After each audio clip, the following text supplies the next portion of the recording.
setelah Presiden Jokowi lengser, dia lihat dari kejauhan, mungkin dari Solo, dia akan pindah ke Solo. Bagaimana IKN itu adalah proyek yang mangkrak.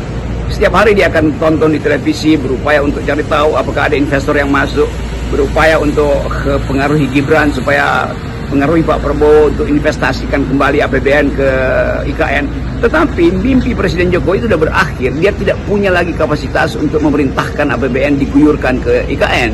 Bahkan negosiasi pasti dengan mereka yang seolah-olah sudah memberi MOU akan terjadi bukan dengan Jokowi atau dengan Gibran, tapi dengan Pak Prabowo. Dan Pak Prabowo tahu batas kelayakan itu secara finansial, secara APBN.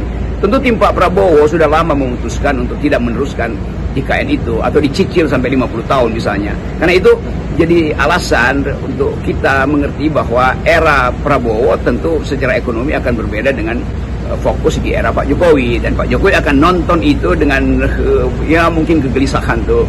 Dan tiap hari dia akan buka laptopnya sendiri untuk lihat bahwa IKN udah jadi. Ya jadinya di laptop dia sendiri. Nah, saya kira yang penting kita pikirkan bukan Jokowinya ya, Bung Rocky. Sudahlah Pak Jokowinya pasti nanti akan setelah ini pulang kampung ke Karanganyar gitu, karena rumahnya sudah ada dibangun di sana. Tapi sekarang tuh persoalannya yang kita lihat, kita harus hadapi ya realitas bahwa Prabowo akan memerintah dengan segala warisan beban berat dari Jokowi. Itulah tragika dari Pak Jokowi itu, karena ambisi dia sendiri itu, dan keluarganya juga akan diseret di dalam hal yang sama.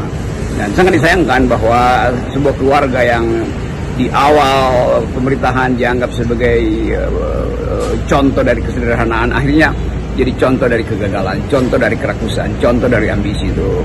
Tapi udah kita masuk pada tahap berikut, yaitu meminta supaya publik mengawasi APBN yang sangat rentan untuk dipakai oleh Pak Prabowo karena keterbatasan ruang fiskalnya. Tetapi kita harus percaya bahwa kalau kita lakukan sebagai pengawasan, maka kemungkinan sumber keuangan baru itu bisa diperoleh oleh Pak Prabowo. Tapi bukan dengan cara memberatkan kehidupan ekonomi rakyat.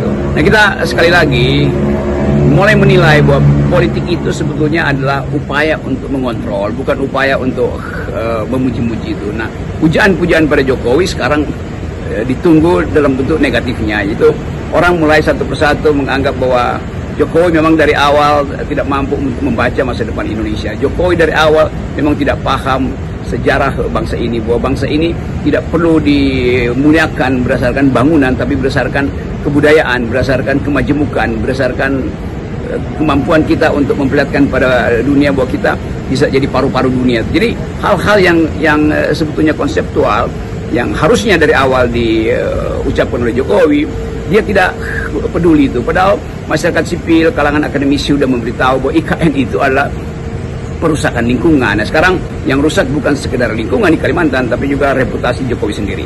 Salam akal.